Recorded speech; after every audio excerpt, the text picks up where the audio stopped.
ಯುದ್ಧದ ಸಂದರ್ಭದಲ್ಲಿ 527 ಜನ ಯೋಧರನ್ನು ಕಳ್ಕೊಳ್ತೀವಿ. 1363 ಜನ ಯೋಧರು ತಮ್ಮ ಅಂಗಾಂಗಗಳನ್ನು ಕಳ್ಕೊಂಡ್ಬಿಟ್ರು.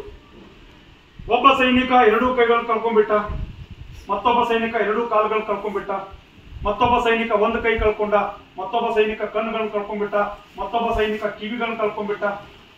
ಈ ರೀತಿ 1363 ಜನ ಸೈನಿಕರು ತಮ್ಮ ಅಂಗಾಂಗಗಳನ್ನು ಕಳ್ಕೊಂಡು ಬದುಕಿದ್ರು.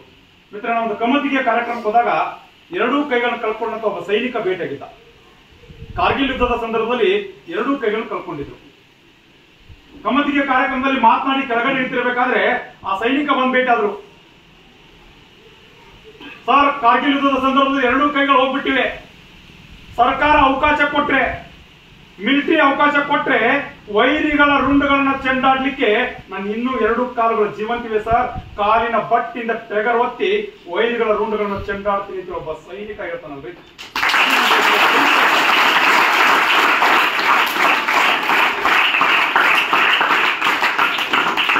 14ನೇ ತಾರೀಕು ನಮ್ಮದೇ ಗುಡ್ಡುಗಳನ್ನ ಪಾಕಿಸ್ತಾನ ಸೈನಿಕರು ವಶಪಡಿಸ್ಕೊಂಡು ಕೂತಿದ್ರು.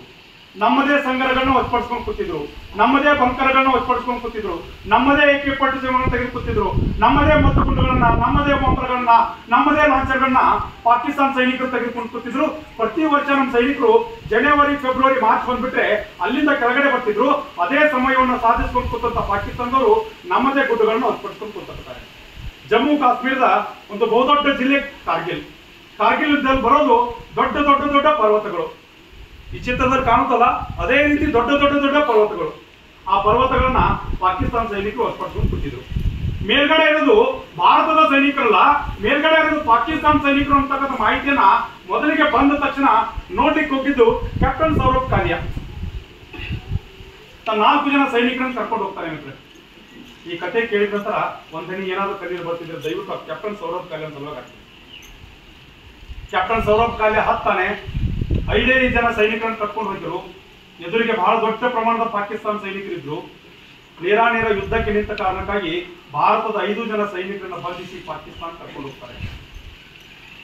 ಪಾಕಿಸ್ತಾನ ಕರ್ಕೊಂಡೋಗಿ ಭಾರತದ ಸೈನ್ಯ ವ್ಯವಸ್ಥೆ ಕುರಿತು ಕೇಳ್ತಾರೆ, ಭಾರತದ ಗುಪ್ತಚರ ಇಲಾಖೆ ಕುರಿತು ಕೇಳ್ತಾರೆ, ಭಾರತದ ಬೇರೆ ಬೇರೆ ಇಲಾಖೆ ಕುರಿತು ಮಾಹಿತಿ ಕೊಡ್ಲಿಕ್ಕೆ ಕೇಳ್ತಾರೆ. ಕ್ಯಾಪ್ಟನ್ ಸೌರಭ್ ಕಾಲಿಯಾ ಯಾವುದಕ್ಕೂ ಉತ್ತರ ಕೊಡ್ಲಿಲ್ಲ. ನಾನು ಕೊಂದ್ರು ಪರವಾಗಿಲ್ಲ, ನನ್ನ ದೇಶದ ವ್ಯವಸ್ಥೆ ಕುರಿತು ಹೇಳುವ ಪ್ರಶ್ನೆ ಇಲ್ಲ ಅಂದಾಗ ಪಾಕಿಸ್ತಾನದವರು ಸಿಗರೇಟ್ ಅನ್ನ ಹಚ್ಚಿದ್ರು. ಸಿಗರೇಟ್ ಅನ್ನ ಹಾಕ್ತಾರೆ, ಕೈ ಬೆರಗಳನ್ನು ಕತ್ತರಿಸಿದ್ರು, ಕಾಲು ಬೆರಗಳನ್ನು ಕತ್ತರಿಸಿದ್ರು. ಕೈ ಕಡಿತಾರಂತೆ, ಕಾಲು ಕಡಿತಾರಂತೆ, ಕಾದ ಕಬ್ಬಿಣದ ಸಲಾಕೆಯನ್ನು ಎಡಕಿವಿಯಿಂದ ಬಲಕಿವಿಗೆ ಹಾಕ್ತಾರಂತೆ, ಬಲಕಿವಿಯಿಂದ ಎಡಕಿವಿಗೆ ಹಾಕಿದ್ರು. ಕಣ್ಣುಗಳನ್ನ ಕಿತ್ತು ತೆಗಿತಾರೆ, ಕಿವಿಗಳನ್ನ ಕತ್ತರಿಸಿ ತೆಗೆದ್ರು, ಬಾಯಲ್ಲಿರ್ತಕ್ಕಂಥ ಒಂದೊಂದು ಹಲ್ಲುಗಳನ್ನ ಕಿತ್ತು ತೆಗಿತಾರೆ, ತಲೆಯಲ್ಲಿರ್ತಕ್ಕಂಥ ಮೂಳೆಗಳನ್ನ ಕತ್ತರಿಸಿ ತೆಗೆದ್ರು, ಕೊನೆಗೆ ಮರ್ಮಾಂಗವನ್ನು ಕತ್ತರಿಸಿ ಬಾಯಲ್ಲಿಟ್ಟು 16 ಸುತ್ತು ಗುಂಡುಗಳನ್ನ ಹಾಕಿ ಕ್ಯಾಪ್ಟನ್ ಸೌರಭ್ ಕಾಲಿಯಾ ದೇಹವನ್ನ ಭಾರತಕ್ಕೆ ಹಸ್ತಾಂತರ ಮಾಡಿದ್ರು. ಮಿತ್ರ, ಈ ಘಟನೆ ಕೇಳಿದ ನಂತರ ಯಾವ ರೀತಿ ರಕ್ತ ಕುದಿಯುತ್ತಲ್ಲ ಅದೇ ರೀತಿ ರಕ್ತ ಕುದಿದ್ದು ಮೇಜರ್ ವೇದ ಪ್ರಕಾಶ್ ಮಲಿಕ್ ಅವರು, ಭಾರತದ ಮಹಾದಂಡ ನಾಯಕರಾದಂತಹ ವೇದ ಪ್ರಕಾಶ್ ಮಲಿಕ್ ಅವರು ಇದಕ್ಕೆ ಉತ್ತರ ಕೊಡ್ಲೇಬೇಕು ಅಂತೇಳಿ ಆಪರೇಷನ್ ವಿಜಯವನ್ನ ಘೋಷಣೆ ಮಾಡ್ತಾರೆ. ಒಂದು ಕಡೆ ಕ್ಯಾಪ್ಟನ್ ಸೌರಭ್ ಕಾಲಿಯಾ ದೇಹ ಮನೆ ಮುಂದೆ ಬಂದಿತ್ತು. ಅವ್ರ ಅಪ್ಪ ಹೇಳ್ತಾನೆ, ಕ್ಯಾಪ್ಟನ್ ಸೌರಭ್ ಕಾಲಿಯಾ ಅಪ್ಪ ಮಗನನ್ನು ಕಳ್ಕೊಂಡಂತ ಅಪ್ಪ ಹೇಳ್ತಾನೆ, ನನ್ನ ಮಗ ಸೈನ್ಯಕ್ಕೆ ಹೋಗ್ತಿರ್ಬೇಕಾದ್ರೆ ಬಹಳ ಸುಂದರವಾಗಿದ್ದ, ಸೈನ್ಯದ ಕೆಲಸಕ್ಕೆ ಹೋಗ್ತಿರ್ಬೇಕಾದ್ರೆ ಬಹಳ ಸುಂದರವಾಗಿದ್ದ, ಆದ್ರೆ ಬರ್ತಿರ್ಬೇಕಾದ್ರೆ ಇವತ್ತು ಪೀಸ್ ಪೀಸ್ ಪೀಸ್ ಪೀಸ್ ಆಗ್ಬಿಟ್ಟಿದ್ದಾನೆ. ಇಡೀ ಶರೀರ ಛಿದ್ರ ಛಿದ್ರ ಛಿದ್ರ ಆಗ್ಬಿಟ್ಟಿದೆ. ಆ ಛಿದ್ರ ಛಿದ್ರ ಛಿದ್ರವಾದಂತ ಶರೀರವನ್ನು ಸ್ವೀಕರಿಸಿ ಅವ್ರ ಅಪ್ಪ ಹೇಳ್ತಾನಲ್ಲ, ಮಗನಿಗೆ ಹಾಕಿದಂತ ಟೋಪಿಯನ್ನು ತಾಣಕೊಂಡು ಮಗನ ದೇಹಕ್ಕೆ ಒಂದು ಜೈನ್ ಹೇಳ್ತಾನಲ್ರಿ. ಏನ್ ತಾಕತ್ತಿನ ಕೆಲಸ ನಮ್ಮ ಸೈನಿಕರ ಮನೆಗಳಲ್ಲಿ. ಮಿತ್ರ, ಒಂದ್ ಕಡೆ ಕ್ಯಾಪ್ಟನ್ ಸೌರಭ್ ಕಾಲಿಯಾ ನೋಡ್ಲಿಕ್ಕೆ ಲೆಫ್ಟಿನೆಂಟ್ ಅಜಯ್ ಹುಜಾ ಅವರು ಹೋಗಿದ್ರು. ಮೇ 20ನೇ ತಾರೀಕು ಮಿಗ್ ವಿಮಾನ ತೆಗೆದುಕೊಂಡು ಹೋಗ್ತಾರೆ. ಹೋಗ್ತಿರ್ಬೇಕಾದ್ರೆ ಅವ್ರು ಹುಟ್ಟಹಬ್ಬ ಇತ್ತು. ತಮ್ಮ ಹುಟ್ಟಹಬ್ಬವನ್ನ ತಮ್ಮ ಹೆಂಡತಿಯ ಜೊತೆಗೆ, ಅವನ ಜೊತೆಗೆ, ಅಪ್ಪನ ಜೊತೆಗೆ, 6 ವರ್ಷದ ಮಗನ ಜೊತೆಗೆ ಫೋನ್ ಅಲ್ಲಿ ಹಂಚಿಕೊಂಡಿದ್ರು. ಆದ್ರೆ ಕ್ಯಾಪ್ಟನ್ ಸೌರಭ್ ಕಾಲಿಯಾ ಹುಡುಕ್ಲಿಕ್ಕೆ ಹೋಗ್ತಿರ್ಬೇಕಾದ್ರೆ ಮುಂದೆ 7 ದಿನಗಳ ನಂತರ ನನ್ನ ಮಗ ಸತ್ತೇ ಹೋಗ್ತಾನೆ ಅಂತ ತಾಯಿಗೂ ಕೂಡ ಗೊತ್ತಿರಲಿಲ್ಲ. ಯಾವ ತಾಯಿ ಹುಟ್ಟುಹಬ್ಬವನ್ನ ಫೋನ್ ಅಲ್ಲಿ ಹಂಚ್ಕೊಂಡಿದ್ದಲ್ಲ ಆ ತಾಯಿಗೆ ನನ್ನ ಮಗ ಸತ್ತೇ ಹೋಗ್ತಾನೆ ಅಂತಕ್ಕಂಥ ಮಾಹಿತಿ ಕೂಡ ಇರಲಿಲ್ಲ. ಲೆಫ್ಟಿನೆಂಟ್ ಅಜಯ್ ಹುಜಾ ಅವರು ಮಿಗ್ ವಿಮಾನ ತೆಗೆದುಕೊಂಡು ಹೋಗ್ತಿರ್ಬೇಕಾದ್ರೆ ಪಾಕಿಸ್ತಾನ ಸೈನಿಕರು ಹಾಕಿದಂತ ಒಂದು ಗುಂಡೇಟಿಗೆ ಆ ಮಿಗ್ ವಿಮಾನ ಬಡದ ಪರಿಣಾಮ ಮಿಗ್ ವಿಮಾನ ಅಲ್ಲಾಡಕ್ಕೆ ಶುರುವಾಗುತ್ತೆ. ಅವಾಗ ಆ ಪ್ಯಾರಾಚೂಟ್ ಇಟ್ಕೊಂಡು ಕೆಳಗಡೆ ಬೀಳ್ತಿರ್ಬೇಕಾದ್ರೆ ಒಂದು ದೊಡ್ಡದಂತ ಬಂಡೆಗೆ ಬಡಿದು ಲೆಫ್ಟಿನೆಂಟ್ ಅಜಯ್ ಹುಜಾ ಅವರು ಬೀಳ್ತಾರೆ. ಬಿದ್ದ ನಂತರ ಪಾಕಿಸ್ತಾನ ಸೈನಿಕರು ಅವ್ರ ಮೇಲೆ ಸಿಕ್ಕಾಪಟ್ಟೆ ಗುಂಡುಗಳನ್ನ ಹಾಕಿ ಅವ್ರನ್ನ ಕೊಂದು ಹಾಕ್ತಾರೆ. ಕೊಂದು ಹಾಕಿ ಅವ್ರ ದೇಹ ಮನೆಗೆ ಬಂದಿತ್ತಲ್ಲ ಲೆಫ್ಟಿನೆಂಟ್ ಅಜಯ್ ಅವ್ರದ್ದು 6 ವರ್ಷದ ಮಗ ಹೇಳ್ತಾನ್ಕಂದ್ರಿ. ಅವ್ರ 6 ವರ್ಷದ ಮಗ. ಈ ದೇಶದ ಸೈನಿಕರ ಮನೆಗಳ ತಾಕತ್ ಹೇಗಿದೆ ಅಂತಂದ್ರೆ ಅಪ್ಪನ ದೇಹಕ್ಕೆ ಬೆಂಕಿ ಇಡ್ಲಿಕ್ಕೆ ಮಗನ ಕೈಯಲ್ಲಿ ಕಟ್ಟಿಗೆಯನ್ನು ಕೊಡ್ತಾರೆ. ಅಪ್ಪನ ದೇಹಕ್ಕೆ ಬೆಂಕಿ ಇಡ್ಲಿಕ್ಕೆ ಮಗನ ಕೈಯಲ್ಲಿ ಕಟ್ಟಿಗೆ ಕೊಟ್ರು.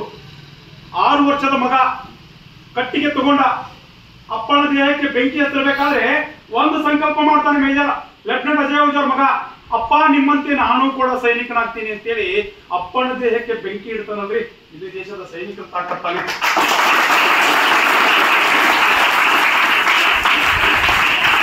ಅದೇ ಕಾರ್ಗಿಲ್ ಯುದ್ಧದಲ್ಲಿ ಹುತಾತ್ಮನಾಗಿದ್ದು ಸೂರಜ್ ಬಾನ್ ಅಂತಕ್ಕಂಥ ಒಬ್ಬ ಯೋಧ. 21 ವರ್ಷ ಆತನಿಗೆ ಹುತಾತ್ಮನಾಗ್ತಿರ್ಬೇಕಾದ್ರೆ 21 ವರ್ಷ ಇತ್ತು. ವೈರಿಗಳ ಗುಂಡೆಗಳನ್ನು ತಿಂದು ಬಾಡಿಯನ್ನ ಪ್ಯಾಕ್ ಮಾಡ್ಕೊಂಡು ಮನೆಗೆ ತಂದಿದ್ರು. ಬಾಡಿಯನ್ನ ಪ್ಯಾಕ್ ಮಾಡ್ಕೊಂಡು ಮನೆಗೆ ತಂದಾಗ ಅವ್ರ ಅಪ್ಪ ಹೇಳ್ತಾನೆ, ದಯವಿಟ್ಟು ಒಂದ್ಸಾರಿ ಅಲ್ಲೇ ನಿಂತ್ಕೊಳ್ಳಿ ಅಂತ ಹೇಳ್ತಾನೆ ಅಧಿಕಾರಿಗಳಿಗೆ. ಒಳಗಡೆ ಬರ್ತಿರ್ಬೇಕಾದ್ರೆ ಅಲ್ಲೇ ನಿಂತ್ಕೊಳ್ಳಿ ಅಂತಂದಾಗ ಅಧಿಕಾರಿಗಳು ನಿಂತ್ಕೋತಾರಂತೆ. ಸೂರಜ್ ಬಾನ್ ಅಪ್ಪ ಹೋಗ್ತಾನೆ, ಅಲ್ಲಿ ನನ್ನ ಮಗನ ಬಾಡಿಯನ್ನು ಒಂದ್ಸರಿ ನೋಡ್ಬೇಕು, ಬೀಚ್ ನೋಡ್ಬೇಕು, ಪ್ಯಾಕ್ ಮಾಡಿದ ಬಾಡಿಯನ್ನು ಒಂದ್ಸರಿ ಬೀಚ್ ನೋಡ್ಬೇಕು ಅಂತ ಹೇಳ್ತಾರಂತೆ. ಯಾಕೆ ಅಂತ ಕೇಳಿದಾಗ ಅವ್ರ ಅಪ್ಪ ಹೇಳ್ತಾನಲ್ಲ, ವೈರಿಗಳು ಹಾಕಿದಂತ ಎಲ್ಲ ಗುಂಡೇಟುಗಳು ನನ್ನ ಮಗನ ಬೆನ್ನಿಗೆ ಬಿದ್ದಿದ್ರೆ ಆತ ನನ್ನ ಮಗ ಅಲ್ಲ, ಹೇಡಿ ಮಗ ಅಂತ ಹೇಳ್ತಾನಂತ ಅಂತ ಅಪ್ಪ. ವೈರಿಗಳು ಹಾಕಿದಂತ ಒಂದೊಂದು ಗುಂಡೇಟುಗಳು ಎದೆಗೆ ಬಿದ್ದಿದ್ರೆ ಮಾತ್ರ ಆತ ನನ್ನ ಮಗ. ಅಪ್ಪ ಹೇಳ್ತಾನೆ ನೋಡಿ ಎಂತ ಮಾತು. ಬಾಡಿಯನ್ನ ಪ್ಯಾಕ್ ಮಾಡಿದ ಬಾಡಿಯನ್ನ ಬೀಚ್ ನೋಡ್ತಾರಂತೆ. ಬೀಚ್ ನೋಡಿದ ನಂತರ ಸೂರಜ್ ಬಾನ್ ಅವರಿಗೆ ಎಲ್ಲ ಗುಂಡೇಟುಗಳು ಎದೆಗೆ ಬಿದ್ದಿತ್ತು. ಅವರಪ್ಪ ಹೇಳ್ತಾನೆ, ಎಸ್ ಕನ್ಫರ್ಮ್ ಆಯ್ತು, ಈತ ನನ್ನ ಮಗನೇ ಅಂತೇಳಿ.